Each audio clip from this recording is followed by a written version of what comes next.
Mr. President and all the organizers and technical staff at the Fundación Rafael del Pino and Fundación Gaspar Casal, this event has three different titles.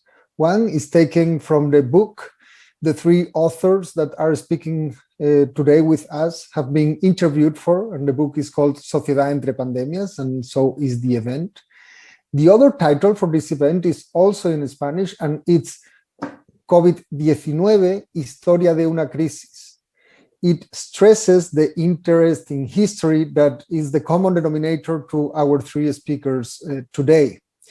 And it is also the best translation we could frankly come up of the third and original title, this time in English, for this roundtable, which is COVID-19, the making of a crisis. By this making of, we wanted to emphasize the cultural aspects of the COVID-19 global shock. Let me explain this.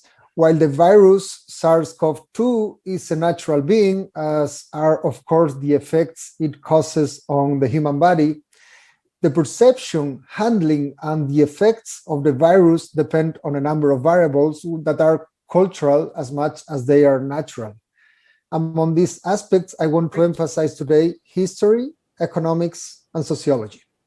And luckily for us, our panelists today are amongst the most suitable people for the job. Let me introduce them to you in their order of appearance. Professor Lorraine Daston is a historian of science and former director of the Max Planck Institute of the History of Science.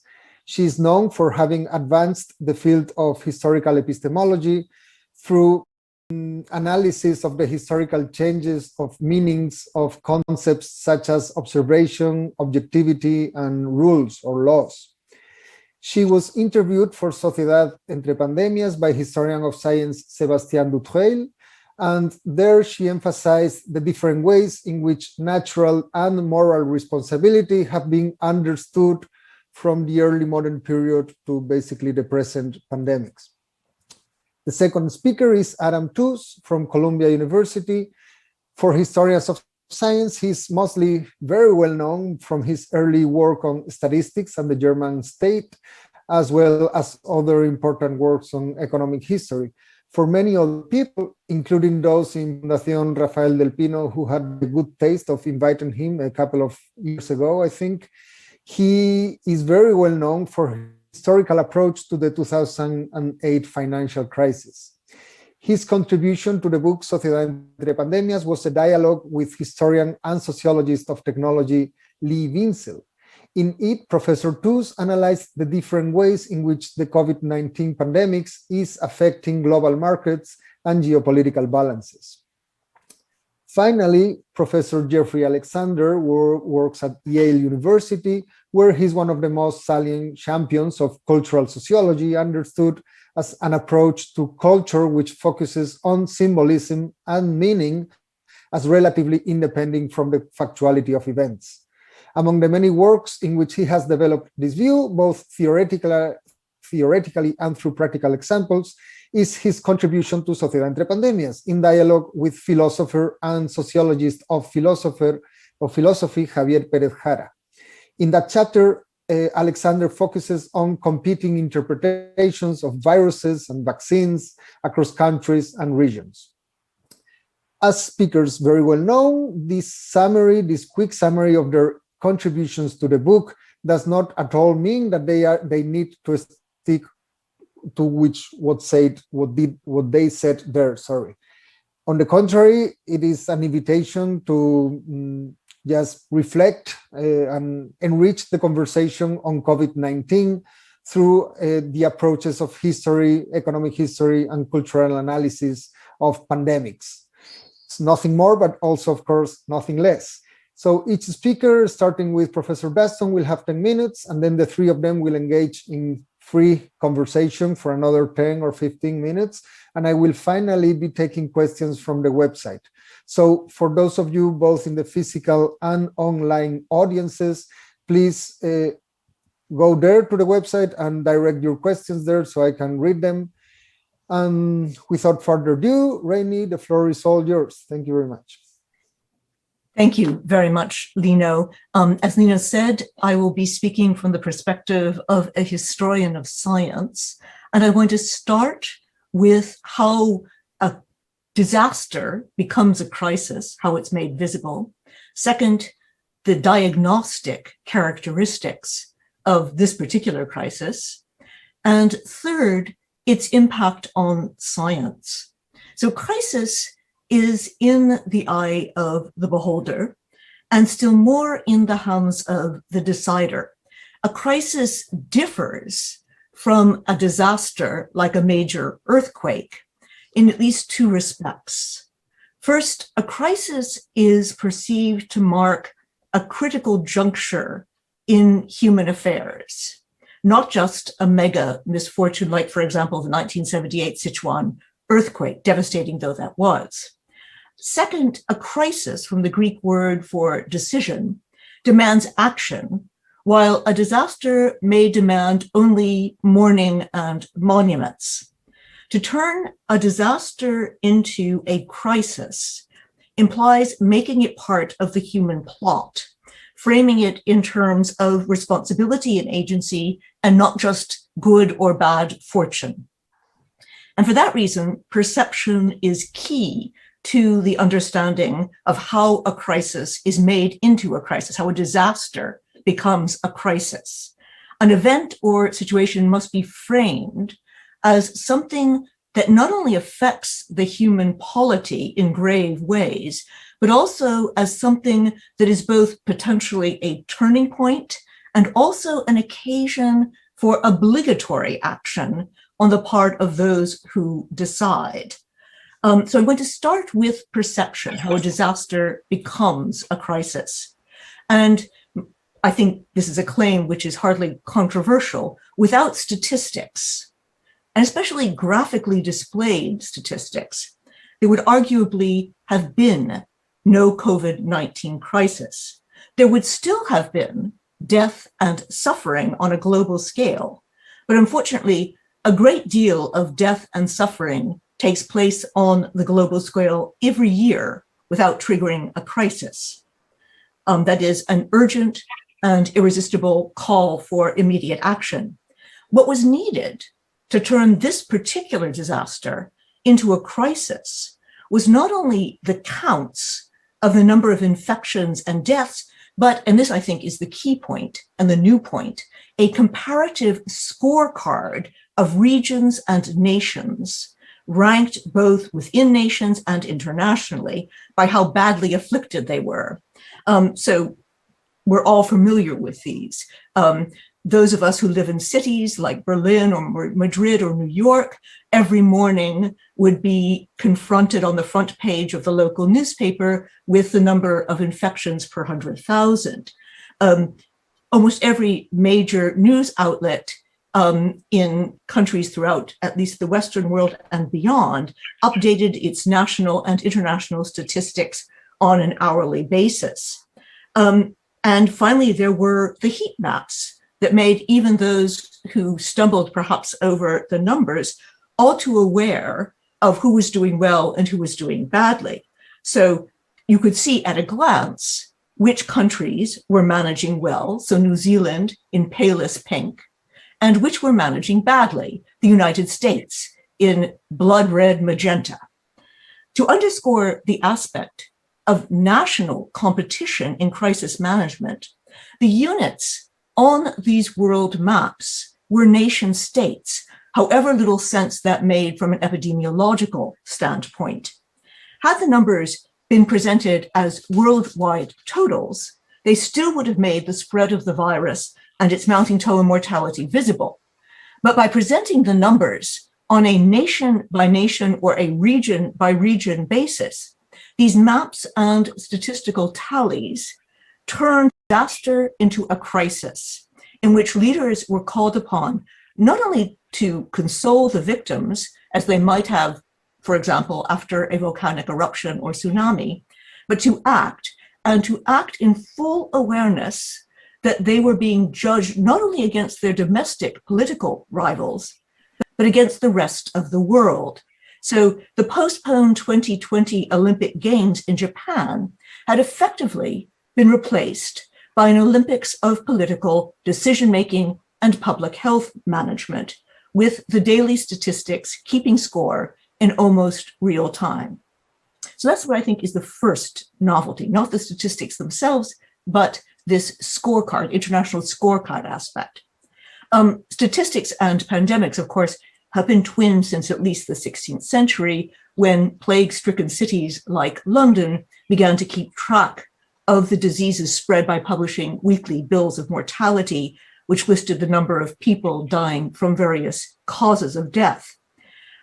These numbers made the spread of the disease visible and gave some indication of the death toll, but by themselves, they did not make the plague into a crisis. For that, had to be made by the powers that be, for example, to close the city gates to foreign travelers, to quarantine households in which a member had been stricken by the plague, or to insist upon the immediate burial of those who had died from the plague. So sticking with the comparison to the bubonic plague that ravaged Europe from 1347 to 1720, we can discern another novelty in this pandemic in the diagnosis of the crisis. Although estimates vary, the bubonic plague probably killed at least 50% of those populations it infected. Compare this mortality rate of at least 50% with the mortality rate of just under 1% for COVID-19. Now, some historical epidemiologists and notoriously some world leaders have wondered why COVID-19 counted as a crisis at all. Sure, it was 10 times more deadly than the annual flu, which has an average mortality rate of 0.1%, but it hardly compared to the plague or the cholera or any of the other pandemics that had ravaged the world in the past. I think this misses the point. The point was that the public perception of what constitutes a crisis, that is a situation justifying and indeed demanding drastic action, had shifted in especially the richer countries. And once again, it is perception of what is and is not acceptable that makes a crisis. A mortality rate that would have barely registered in 1821 or even 1921 had in 2021 became intolerable, just as, for example, infant mortality rates considered a fact of life in the mid-19th century are now considered intolerable in most developed nations. It became so intolerable that champions of fiscal austerity approved gigantic sums of money for public benefits. Air, ship, and automobile traffic almost ceased, and people were told not to venture outside their houses. The fact that such draconian edicts enjoyed, for the most part, compliance and support is a measure of a very important historical change in the threshold of crisis making and in the determination of the public to hold its leaders responsible for what in previous centuries would have been judged to be beyond human control.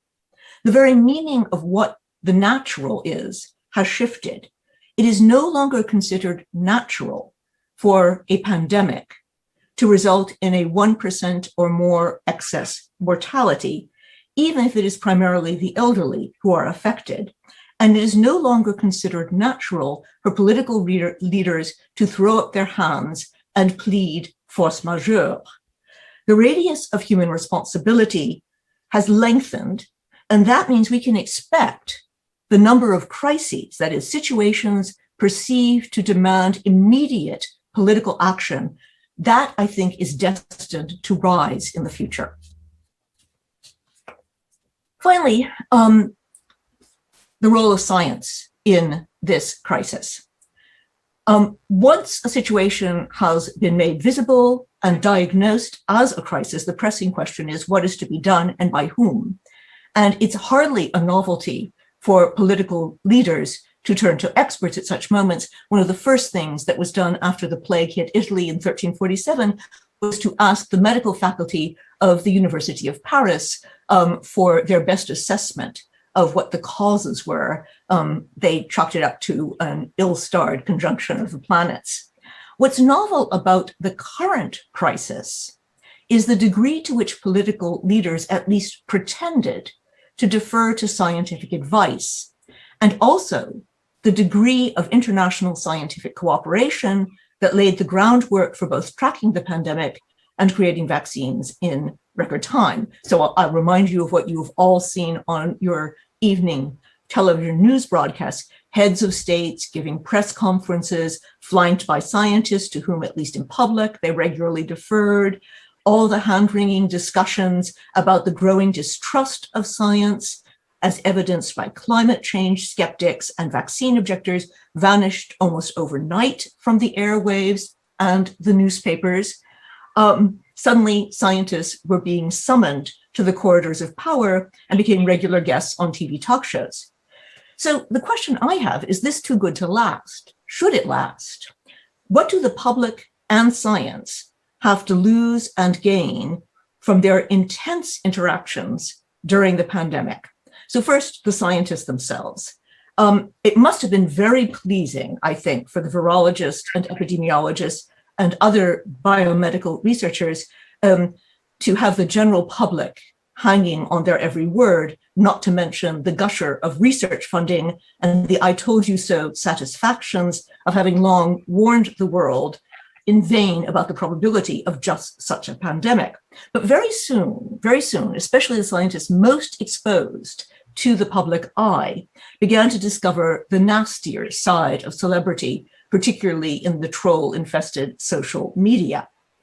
Leaders confronted with thorny moral dilemmas: save more lives at the price of ruining livelihoods. These leaders were all too happy to shift the responsibility to other shoulders, and the politically inexperienced scientists bore much of the brunt of the wrath that was bound to come from those disadvantaged by immediate emergency policies. Now, the scientists themselves, when they were pushed onto the public stage, discovered that the uncertainty and disagreements, which are an essential part of all scientific inquiry, could be exploited by political factions seeking support either for their own views or simply to undermine all authority. And here, the far right and the far left made common cause, much to the dismay of the scientists.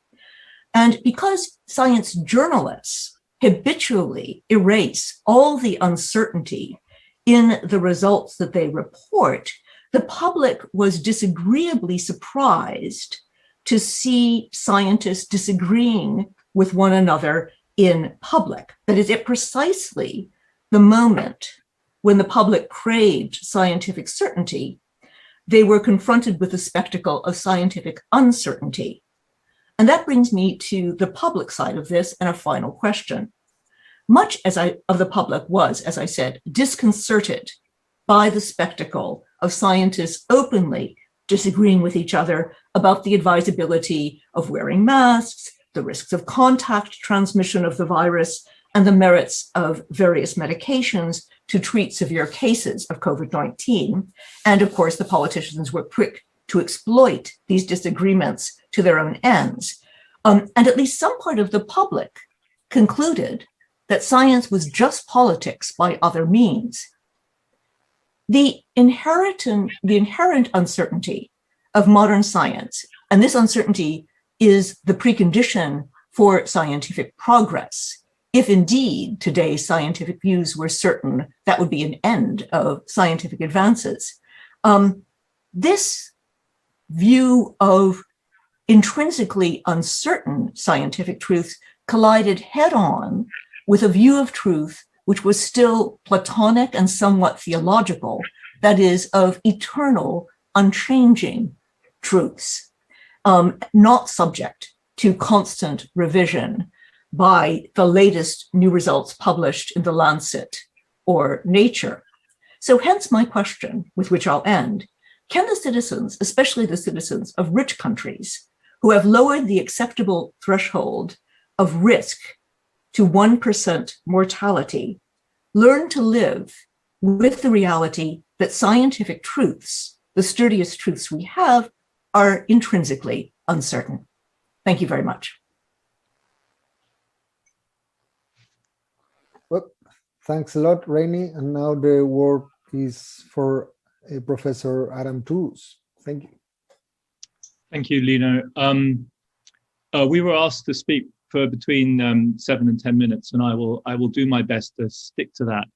So make rather brief remarks about the political economy of the crisis. I think, however, that they will fit quite nicely within the more capacious framework that Professor Daston has laid out for us in her opening remarks. I think the title is well chosen. Talking about making a crisis seems to me to be the right way to approach the experience we've just had.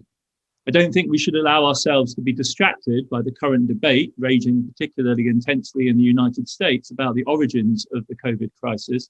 Whether it's zoonotic mutation or escape from a lab, it seems to me that 2020 was evidently a crisis of second modernity, and it was an expression of what Ulrich Beck already in the 1980s called risk society. It holds true whether it's a manifestation of the Anthropocene, the sort of unbalanced development which the emerging infectious diseases paradigm isolated in the 1980s, from which those predictions by the virologists of impending doom were generated, or whether it's more like the Chernobyl accident that catapulted Beck's book to global prominence in 1986. After all, labs are not incidental, and labs are accidents waiting to happen, if not in China, then in America or Europe. So I think we should accept, broadly speaking, the fact that this is a human-induced event, whichever particular hypothesis we hold about the origins of the disease. I converge to that extent strongly with Professor Daston's point of view. I would, however, want to emphasize that it seems to me, and this is the citation of Ulrich Beck, who himself is, after all, doing little more than really summarizing the experience of science and politics in the 1970s, that this is at least a half century old as a problem and was problematized as such really by the classic discussions of the 1970s. It's a crisis that was made also in the sense, which is all too obvious in retrospect, that we grossly underestimated the need to prepare for it. So not only is it something about our modern existence which generated this crisis causally, but it's also true that we systematically underestimated its risks. And this has spawned endless recriminations in places like the US and the UK, notably, that pride themselves on their public health expertise and manifestly failed. This is the Olympics of governance that Professor Daston was referring to.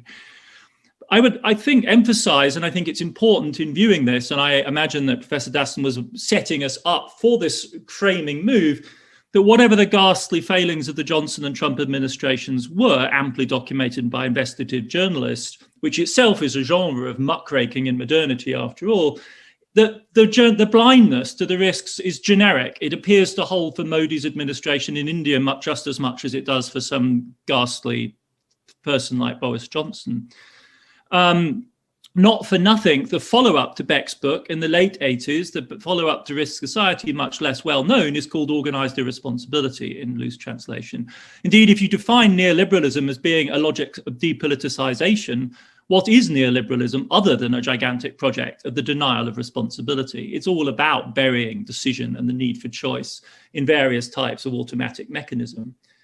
There was a denial, in other words, that made this worse in the face of evident risks generated by modernity. But I would also argue that even generalized awareness of risk didn't necessarily help if what you were doing was worrying about the wrong thing or something else very important that distracted you from focusing on what was about to blindside us. There was also a failure on the part of those, in short, who were deeply concerned with the anthropocenic risks to do with, for instance, climate change. I would count myself amongst that number because we simply didn't understand the intermeshing temporalities of the Anthropocene. I personally am very interested in military history. It's where my interest in history came from. And I couldn't help thinking all last year of Marc Bloch's Étrange Défaite, about the catastrophic defeat of the Third Republic at the hands of Nazi Germany in 1940. We were preparing for trench warfare, attritional struggle over climate change and the energy transition, and we were blindsided by a viral blitzkrieg, where the relevant temporality was weeks, days, and indeed hours in containing this disease. And I'm still concerned about this. I'm part of a UK reform commission whose mandate is to prepare a blueprint for national economic strategy for the coming decades, a hubristic and in some senses pointless enterprise. Even more so if its mandate is to devise a strategy to respond, in the words of the mandate, to structural change of climate and Brexit and recovery from COVID, as though COVID had not itself exposed a structural challenge of proportions even more dramatic than all the most apocalyptic predictions of climate change. Indeed, the UK economic crisis of 2020 was worse than any recession since the little ice age of the early 1700s. That's the worst recession in 300 years. There's no climate change we can calculate that is anywhere near as bad as what we actually experienced last year. Of course, there may be scenarios of climate change that are even worse, but we simply can't calculate them. There's no model that will generate an outcome worse than what we experienced last year. But even that apparently is not enough to shake loose our common understanding amongst the class of policymakers concerned with this problem of what is structural and what not. It's absolutely mind-blowing. I mean, sort of like almost goldfish-like process of amnesia. Furthermore, even those who did study the economics of pandemics prior to 2020, those who deserve ample credit for having done so, were strangely short-sighted about the sort of impact that they expected. They were all making the right case. In other words, we were chronically underinvesting in preparedness, but the way in which they did up their estimates massively understated the degree to which we were underpreparing. And this was crucially dictated by the fact, the profound prejudice on the part of Western societies that the problem was going to be in low-income and emerging market economies. In other words, and so the risks were, of course, much lower because they have much smaller GDPs, so the damage that can be done there is much smaller. And this fantasy persisted all the way into the first weeks of March. There's a notorious press conference staged by the European Commission at which they wanted to lecture the journalists about what they were going to do for Africa, even as Italy was shutting down. In short, we systematically underestimated the risks to the key hubs of the world economy, China, Europe, and the US, despite their massive entanglement. We thought Wuhan was the same as Chernobyl, even as, of course, it is a completely different beast. We systematically failed to appreciate what we actually have let ourselves into with globalization. But the basic reason, and this is my concluding point, that we can say that this was a crisis we made is that as far as the economy was concerned, as Professor Daston was emphasizing, it literally was. As bad as this pandemic was, this was far from being the most lethal thing that we could have encountered, or indeed, in fact, at the beginning of the epidemic, lethal things that we were going to encounter anyway in 2020, like the AIDS epidemic. It took months before COVID came close to the regular mortality generated by HIV/AIDS.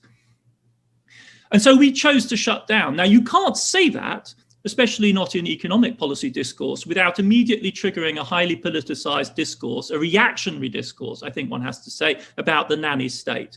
But that too is a profound misunderstanding, because all the econometric evidence suggests that especially in rich countries, which weren't the only ones to shut down, and again, I think I would differ somewhat, the real novelty of March 2020 is that India shuts down, not that Britain, I think, and Germany do. The real novelty is that India chooses that path as well. But setting that point aside, in the rich countries, the econometric evidence suggests that it was defensive reactions from the bottom up that actually drove the shutdown. So this wasn't something imposed from the top at all. The IMF's evidence on cell phone mobility is incredibly clear about this. It was a self-protective reaction by consumers, households, workers, and businesses that drove the shutdown.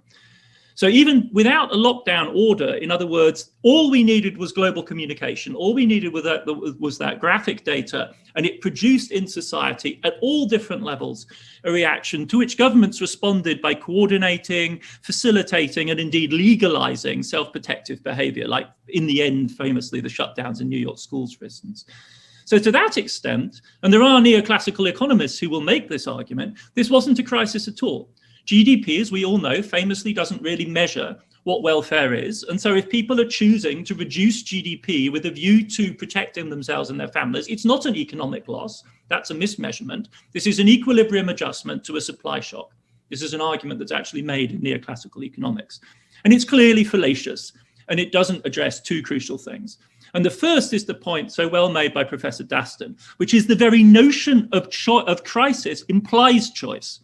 The fact that you're being forced to make a very difficult choice is precisely what is a crisis. So the fact that there's evidence of choice, which neoclassicals will treat simply as therefore voluntarism, is in fact the very definition of crisis. And there are some crises, some choices rather, forced on you in a moment of crisis, which are profoundly challenging to identity. I think that's the other thing that we would want to perhaps add here. Some of the choices that we had to make were simply terrible, and it proves that our economies and political systems were not robust to having to make that kind of choice. And out of that then comes the recrimination and shock and crisis at all different levels, which we then think of as crisis. But even more significantly, and this is where I'll end, of course, it's completely simplistic to imagine that if you can identify moments of individual choice in a system and can see those as very powerful, that fully encompasses what happens.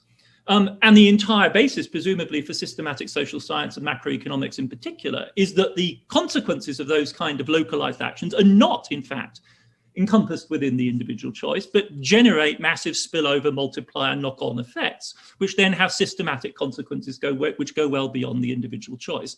And the one place that we saw this most spectacularly was in the financial markets, which begin to run to safety on a huge scale in late February, weeks before shutdowns became actual in the West, and produced a massive shock in the global financial system by March 9th, the week starting March 9th. An absolutely classic collective action problem with everyone basically trying to get through the same emergency exit. And the consequence is to shake the global financial system in a way which is even more profound in many ways than 2008. This doesn't become evident because to stabilize the US Treasury market, which is the foundation, the last really residual element of stability in the global financial system, the central banks had to engage in truly gigantic interventions, again, dwarfing what was done in 2008. In fact, by an order of magnitude. In other words, they were buying per week as much as Ben Bernanke's team were buying per month and more. In late March, they were buying $1 million of assets a second, tens of billions of dollars a day. To stabilize the US Treasury system. A further indication, I think, of the sense in which we now live in a system which, if it's as balanced as well as a fast-moving bicycle, I think we'd be somewhat optimistic. It's a ramshackle device stabilized by a continuous series of interventions, all of which, and I would agree wholeheartedly with Professor Daston on this, are predictive of more to come along these same lines. Thank you very much. And I believe you're writing a book about this. So thanks for the effort of comprising all this in just 10 minutes, and also for the effort of already, thanks for the effort of already bridging with Professor Daston's intervention, which is preparing already the dialogue. Professor Alexander, please, the floor is yours. Thanks. Well, I've enjoyed listening to my predecessors. I think that my perspective is one of drawing attention to the meaning-making aspect of this crisis. For example, that Lorraine touched on in terms of turning a disaster into a crisis and the perception element of it. As I understand what happened, I would call it a collective trauma, a societal traumatic experience, both within small units like families, of course, which are also collectivities, nations, regions, and to some degree globally. And as this sense of crisis exploded, what happened is a conflict over how to narrate this. Who were, for example, what exactly was happening? This was an object of continuous debate and disagreement. Who were the perpetrators, in a sense, of this trauma? Who were the victims of this trauma? And what could we do to prevent this from ever happening again? I think that these questions are not answered. I mean, they're never fully answered in any certainly scientific way, but societally, they're debated, and they have tremendous consequences in terms of social reform, the fate of neoliberalism, etc. So, I mean, just to look at the United States, if there hadn't been this continuous debate and narration, Trump would still be president. And who knows what the fate of this country would have been. The fact that Biden was able to win and was able to create a sense of solidarity is very much a result of a cultural process that changed the United States in a way that was completely unexpected. So, for example, what happened? Well, people died.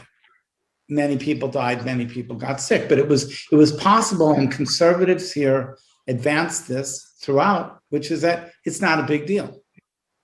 This is just happening to a very small number of people, less than 1%. It's not happening in our state, it's not happening in our region, et cetera, et cetera. And this was, in other words, a claim about reality that was taken very seriously, and statistics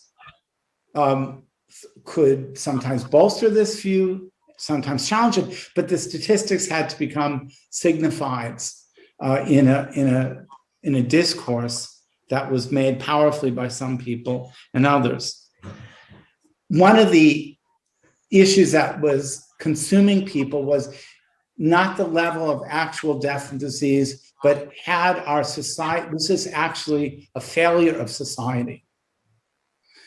Did this show that society was really made up of selfish people, selfish units, and this mushroomed into a question of heroes who cared about other people, like nurses, doctors, lower, less privileged people who carried out their duties anyway, picking up garbage, delivering pizzas, or were they isolated and didn't represent the mainstream of the world, which was selfishness, everybody looking out for themselves? Who were the victims? This was and still is, I think, subject to a tremendous different kind of narrations and arguments. I mean, are the victims just individuals? Are the victims, is everybody in this together? Or is, in this country, are less privileged people by far greater victims? And depending on who are the victims, how you answer that, leads to what we might do, how we could reconstruct society. Who are the perpetrators? In this country, the idea that the Chinese were the perpetrators was a giant argument, and that it didn't come from the United States. So the United States could remain pure, good, innocent. The whole country was a victim. But in addition, on the left and center, a narrative developed, which is who perpetrated this? Trump, neoliberalism. That it wasn't just a medical crisis; it was a crisis of a governmental and societal regime that had destroyed the government. The ability to reconstruct and to create solidarity, to create protection. So in a way, this all led to, I think, a series of deep existential anxieties, which is, are we all in this together? Or are we just in competition with one another over resources? How much do we care about victims? Are we willing to make sacrifices for others? What about the people who are dying at a much greater rate? Now this is raised to the global level in terms of Africa, in terms of Latin America, in terms of poorer countries, and the West is facing this as a crisis of selfishness again. So I think that this trauma raised issues of solidarity and empathy, and that it opened up, and it's still opening up, I think, although it's impossible to do justice to, even if I knew it, to all the different national environments of this discussion. But here in the United States, I think that this broadened an experience of solidarity and created a basis for putting neoliberalism in the back window. I think that Biden's election and his willingness to embrace gigantic government spending and to reconstruct racial, of course, in the United States, the COVID crisis occurred at the same time as the racial crisis, beginning in the early summer of 2020. So in what I've said here, I wanted to draw attention to the competition over how to narrate who are the subjects, who are the objects, what are the implications for our relationship to one another.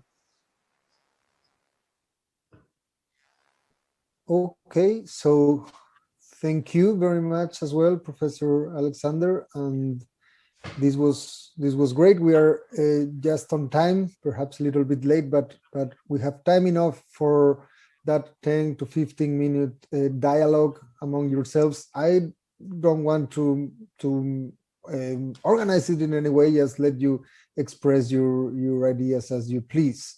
So maybe in the same at the beginning, but also, I mean, do whatever you intervene whenever you see fit. So, thank you. You know, perhaps I could begin with questions for both Professor Tooze and Professor Alexander. So, first to Professor Alexander, thank you very much. My question is, do you think that the plot line was preordained, that it has to be a narrative of perpetrators and victims, as opposed to, for example, all of us struggling against a common foe, namely the virus?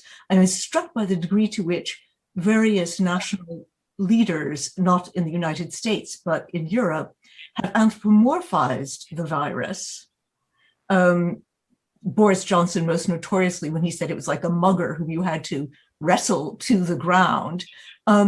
And it leads me to also a question for Professor Tooze, which is, I was struck, because I happened to be visiting Cambridge when this all began, by the difference between, in one way, the US reaction and the UK reaction. The UK reaction was very much shaped by the fact that there was a shared health system, the NHS. And very soon, the rhetoric became not one of perpetrators and victims, but rather one of save the NHS. So that the basis for solidarity was not necessarily empathy, but rather a view about a common good. And I wonder whether you think that that makes a difference in terms of the response to the crisis.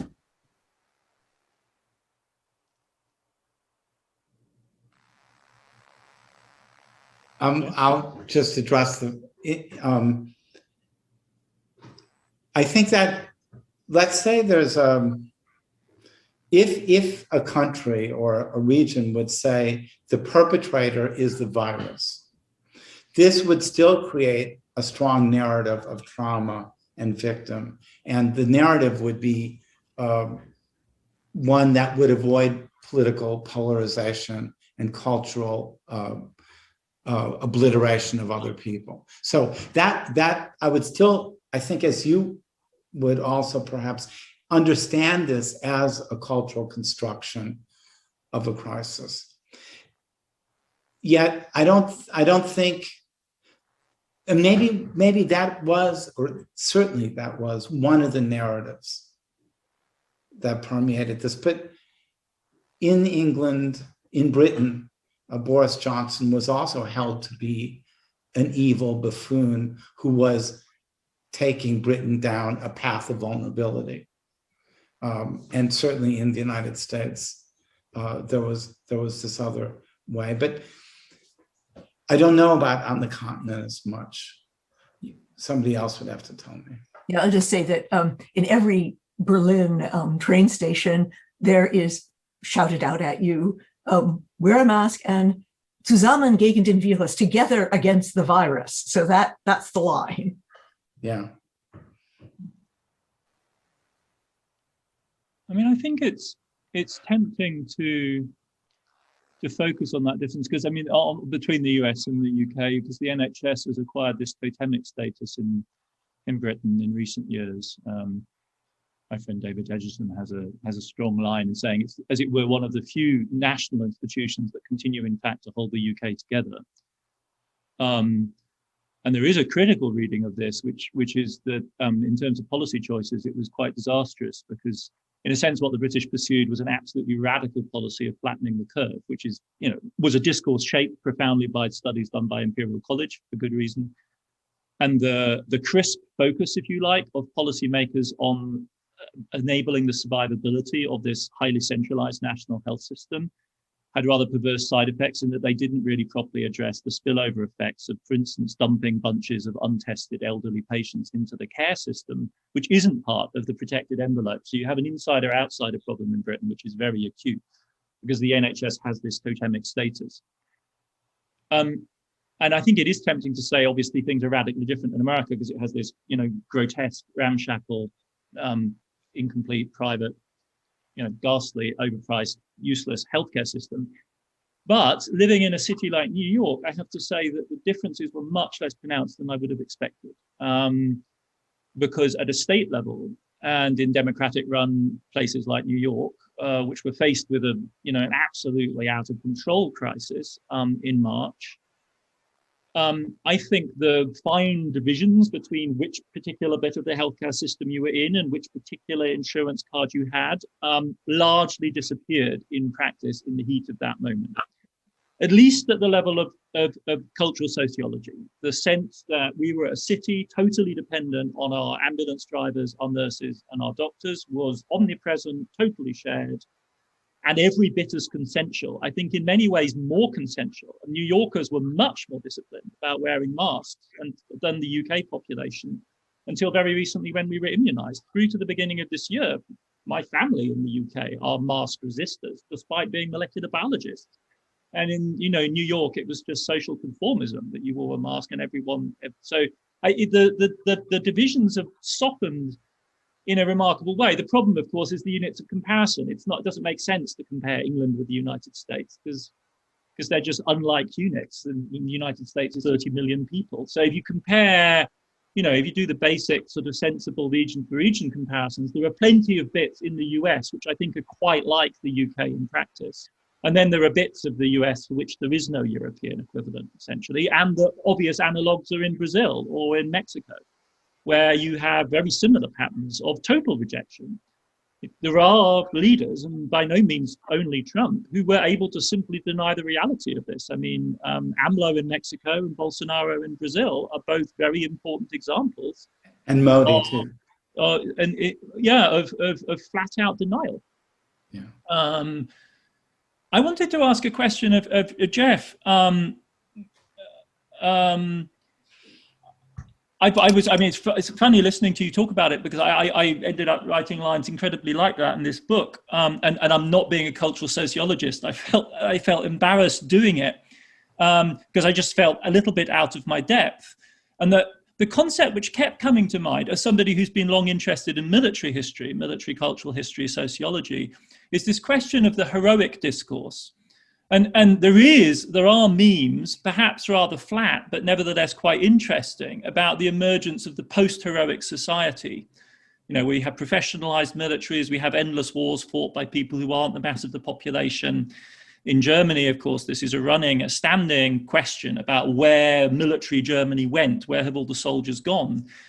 And one can see the attractions from a kind of liberal modernization point of view of the end of hubris, the end of, it was part of Francis Fukuyama's diagnosis of the end of history was that that the hubristic pursuit of individual glory was obsolete. But in moments like 2020, it also then makes it kind of arbitrary who are heroes and who isn't a hero, and what do we owe heroes. There's a sort of, you know, it struck me that there was part of the problem was we no longer had the general availability of a heroic discourse that, for instance, sustained total war societies in World War II. Because there it's quite commonplace. I mean, you know, dying for the economy, which seemed an obscenity in America in 2020, was literally what every European in a total war economy did every day they went to work, was you died for the economy. You died for the economy because the economy was the war effort, and you put yourself at risk in a factory of being bombed for the war economy. And, and that discourse was just not available, it seemed, or couldn't be mustered coherently. You could do it exactly as you said, kind of patchily, but then it was very unclear whether a teacher really should be heroic, whereas a Duane Reade, you know, apothecary worker was supposed to be heroic. Like, where were the lines? I don't read it. I mean, this is a good discussion. I don't accept the notion of, you know, the rationalization of the world through Max Weber's or whatever. So I think that heroism is always an available discourse. And it's part of a strong kind of romantic narrative, let's say, about sacrifice. And the way I saw this was that it was the people did make the healthcare workers into tremendous heroes, sacrificing every day. This was a continuous discourse of clapping in New York and other places. It was, and to me, it was very inspiring. But I don't want to talk about myself as a citizen, but I found this fascinating sociologically. You know that, and then the question is, could it be extended to the lower class people who? And I found that what they did was often, well, there were great efforts to transform it into a hero discourse too. Like the pizza guy, the trash collector, the people who collected groceries and brought them to people's houses. And to me, that was very significant in terms of the possibilities of expanding solidarity. Reminded me in a way of, you know, the argument, of course, that the working class men sacrificing in World War II is what helped usher in the welfare state afterward. And I kind of think that happened to some degree in the United States. Can I ask, maybe, well, if you have questions or whatever you want to say, but I have a questions to maybe all of you, but maybe more particular Professor Daston and Professor Tooze, which is, Professor Daston, you were talking about the role of science, and by science you mainly meant, I think, epidemiology. This is the one science that politicians were referring to as the ones in charge, basically. But I was interested about the relationships with other science, which is the one that Anna Tooze was talking about, which is economics, right? So basically, how mobilized for this crisis, and what have been their changing relative roles to one another? Right. Well, I'll be really interested in what Professor Tooze says about this. So I should express a heretical view. I am quite skeptical about the scientific credentials of economics, which I think has a prediction record, at least if you go 6 months into the future, of about astrology. So I think that what happened in especially between about March and June 2020 was a complete refutation of most of the doctrines of economics, in which it turned out that there's such a thing as a money tree.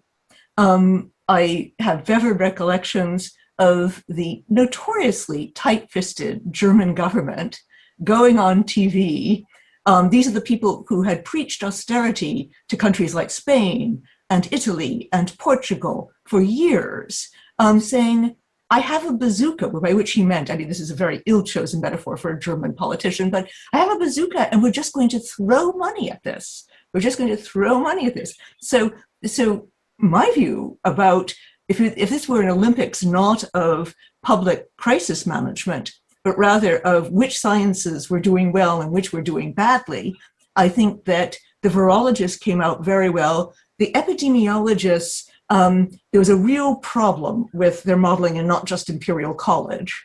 Not entirely their fault, but they did not, I think, come out flying all pennants. But the economists, I think, disgraced themselves as if they needed to disgrace themselves again. It's extremely unusual for me to find myself in this position, but I think you make me feel defensive about the economists. I mean, broadly speaking, clearly this is a triumph for molecular biology. This is a triumph for virology. Yeah, my dad died in the middle of all of this. He was a leading first-generation molecular biologist, and he died happily because he didn't die of COVID. He died of a heart attack, and he was vaccinated with a molecular biology vaccine. And that entire generation of molecular biologists just watched in amazement at what we were able to do, and we should celebrate that, of course.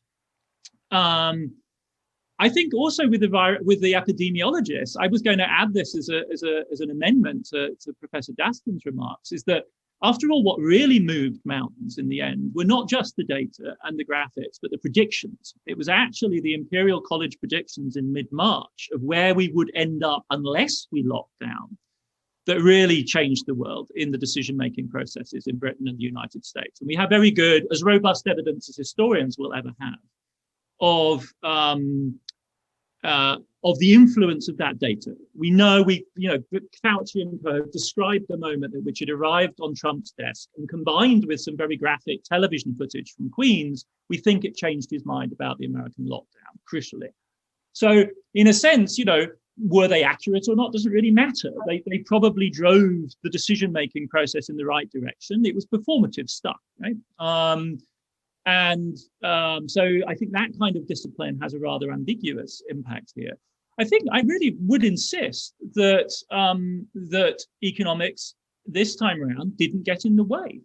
This is actually a moment in which economists cleared out, and in fact were cleared out. I mean, what one can very clearly say is that it was a defeat for economics in the sense that they were never asked. If you look at, the institutional power centres.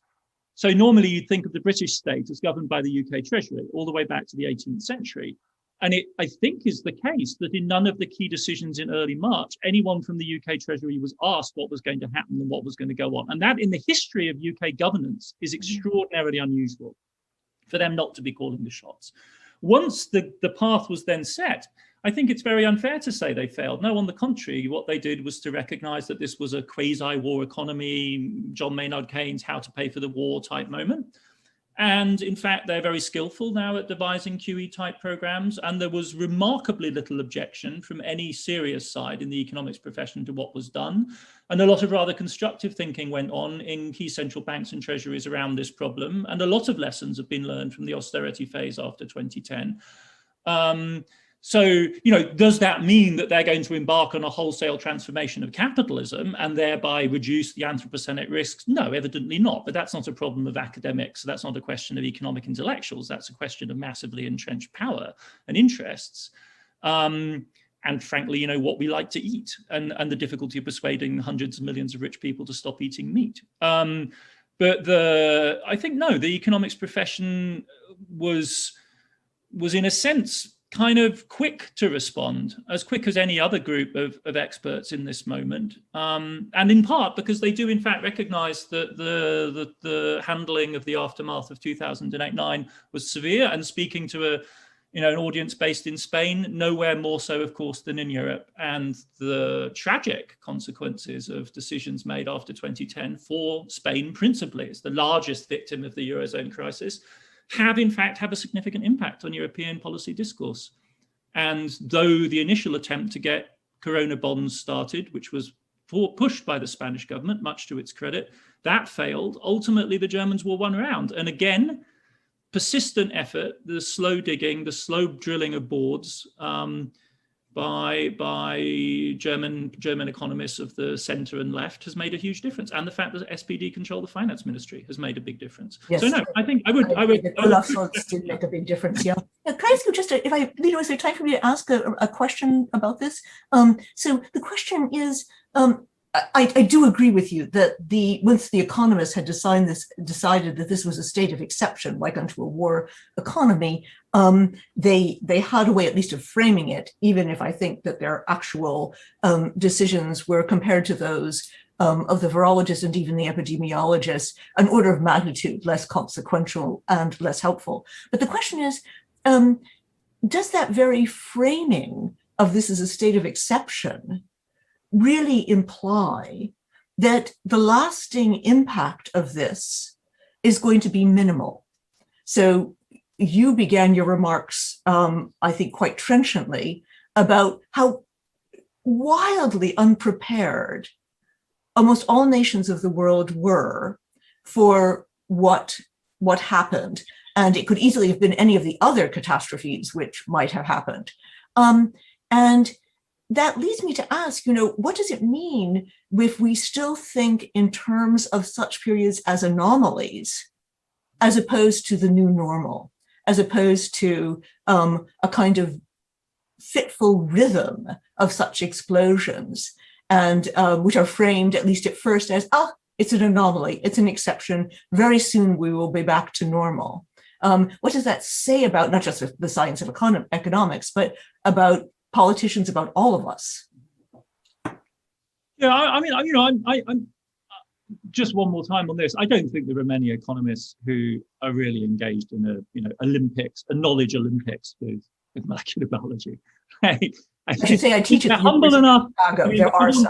The ones who are worth taking seriously as human beings are humble enough to know the difference, and the ones who aren't, frankly, are head cases.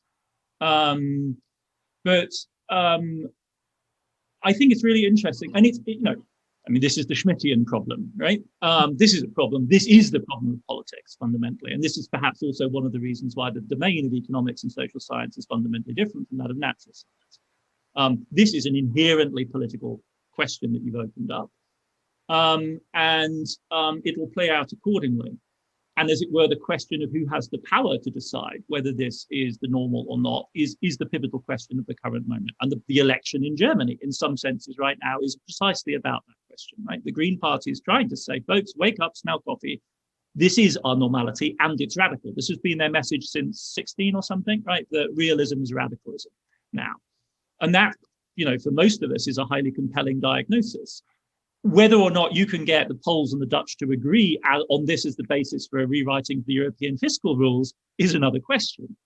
There aren't many macroeconomists who will tell you that there's any way back to the Maastricht criteria normality right now. That's a political choice. And what we've seen in one of the areas that was fundamentally haunted by the promise of normalization, using precisely that term, is central banking policy, which after the radical interventions of 08, 09, 10 was dominated by the discourse of normalization. Again, I think you'd have to look long and hard to find a serious central banker right now who thinks of the trajectory from here in terms of normalization. From here on in, it's scrambled, it's a broken play. We increment and we improvise our way forward bit by bit. And that's as much as you can hope for in this domain.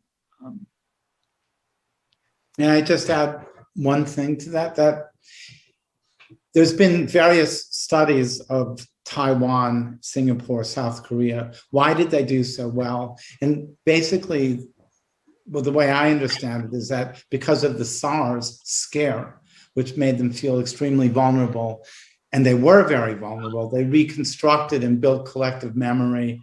And so when this new event happened, they were able to respond almost routinely and carefully. I predict that we will not be unprepared, that this will become a new collective memory, that there will be Taiwan-like responses, not everywhere, not in Brazil, who knows, but in many countries. So I think that this is a collective learning experience that won't go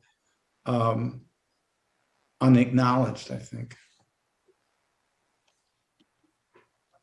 Okay, thank you very much. I have some questions coming from the web, but I know some of you need to leave at sharp the time. So maybe let me ask one final question. Is one question by Javier Romero Poveda, which is, it fits very nicely in what you were saying. How do we prepare for the next one, right?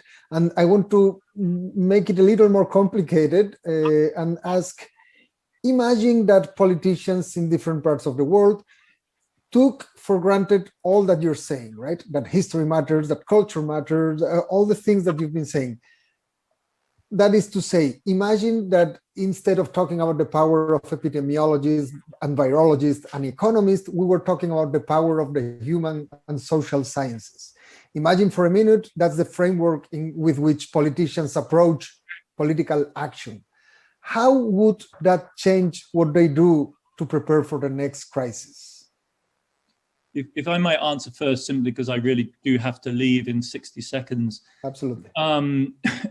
I mean, I've touted Ulrich Beck's prescience several times already, and I mean this point quite seriously as a historian, that I do think it's wrong to think about the shock of 2020 as novel. It really was a crisis foretold for the best part of half a century. All of us, I think, on the call are sufficiently old to perhaps not simply recognize the historicity of this, but we have been living for a half century under the shadow of this prophecy. And one of the suggestions that Beck, after all, made for escaping the dilemmas of risk society, and particularly dilemmas of the interaction between science and politics in risk society, is to unleash science to an even more radical degree than it currently is unleashed. In other words, to decouple it from immediate imperatives and to fund it at a level essentially that enabled it to truly unfold its potential. So, I mean, I think that just the pragmatic conclusion from precisely what Professor Daston's been amplifying, in other words, the incredible speed and power of scientific breakthrough as opposed to our very limited ability to engineer social responses, is to say, let's play to our strong suit. Let's actually spend serious money. And by which I mean quantities of money that dwarf anything that we currently spend on basic research, that are the sorts of money that we spend on, well, let's start with pet food, which is $35 billion a year in the United States, and then ramp it up from there, right? Really serious amounts of money in expanding the frontiers of what we can do, because it just seems like we need magic bullets because we're so bad at the other more complex solutions. And if we can be much quicker at generating magic bullets, is obviously not a foolproof scenario, and it obviously plays into all sorts of fantasies that modernity has long generated. But frankly, in the disillusioned aftermath of this crisis, that would be that would clearly be my recommendation. Just go big, go really big. Do NASA, and then do NASA even bigger than where we were in the early 60s, and see where we end up. But anyway, it's been an absolute pleasure. I'm so sorry to have to go. You all know the dilemmas of these Zoom meetings. Thank you so much, and stay well. Thank you very much, Professor Tooze, and don't worry, we will be closing anyway very, very soon. So thank you. Who else wants to jump in for this last question, or anything else you want to say as perhaps your next to last or even last intervention?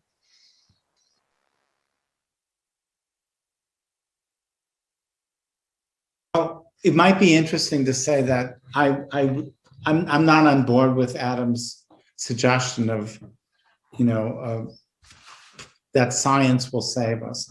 I think that leadership will save us, and a sense of solidarity and rationality. If people had immediately shut down, as they did in Taiwan and Singapore, wear masks, there would have been no outbreaks of this worldwide illness. But in fact, they didn't. Leaders wouldn't take responsibility. There was denial, splitting, all sorts of blame narratives. I don't see the solution. I hope that there's the greatest vaccines ever continue to be produced. But there's always going to be new dangerous problems that are produced.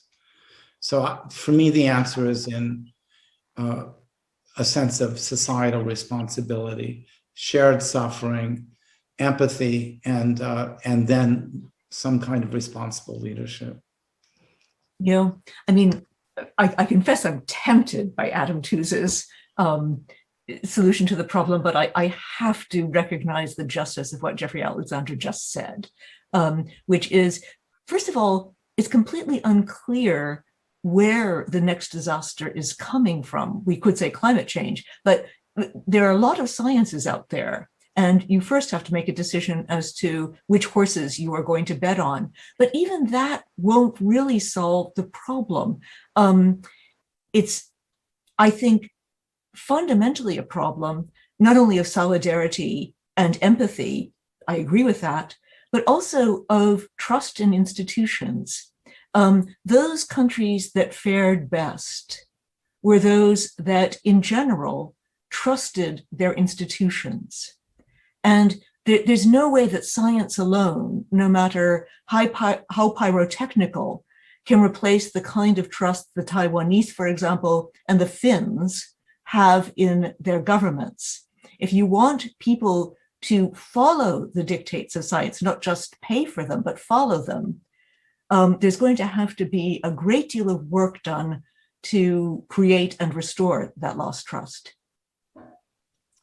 Okay, that was great, Professor Alexander and Professor Daston, and really thank you very much for taking the time to discuss these important matters with us and for taking questions from both me and the audience, and most importantly from each other, which is a rare luxury we had the pleasure of enjoying. So yeah, very best wishes from Madrid. And I think now it's going to close the act Juan del Llano, who together with me is co-editor of Sociedad entre Pandemias, and he is also the president of Fundación Gaspar Casal. So thank you very much. Have a good evening.